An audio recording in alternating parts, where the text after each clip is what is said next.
While eagles naturally survive to about 40 years of age, a few live to be a century old. It is baffling that some of this species live more than twice as long as common.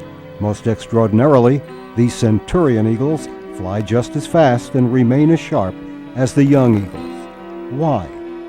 Typically, at about 40 years of age, a deadly pattern of behavior befalls the eagles. These magnificent birds, with their strength and cunning, are lured into the lowlands of wilderness. At first, it seems that the game is plentiful and living is easy. Rather than trip back high into the mountains to their nest, it's easier to linger in the lowlands. But oh, the easy lifestyle for an eagle is a cruel trap. Strong, sharp talons on his feet, that once could rip live flesh from the bones of animals many times his weight, begin to rot into wax, and his feet swell. The eyes, which once could distinguish a rabbit from the underbrush from a mile away, have become matted with fungus to virtual blindness. The nostrils, which help power his flight, have become calcified and obstruct breathing. Having stayed too long, sluggish and weak, the once great bird hobbles about the ground in captivity of the lowlands and victim of his own mistake.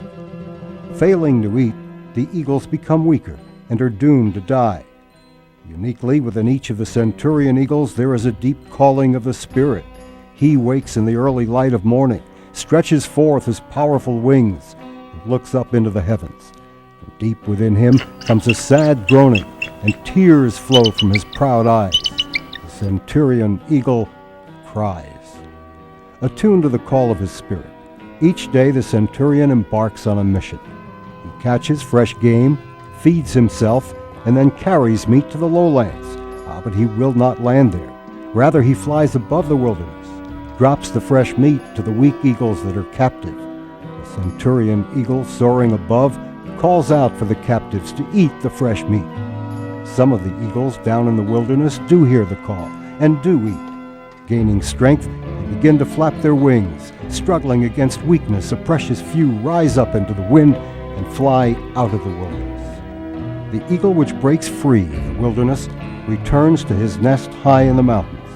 He scratches his feet against the rocks. He renews the sharpness of his talons. He beats his beak to free his nostrils, and his eyes clear in the high mountain air. Redeemed and restored, the great bird now lives on to a century of life. Remembering his own captivity and knowing other eagles perished, the restored eagle joins the Centurion call. Now he will soar the wind above the wilderness and cry for those who are captive below.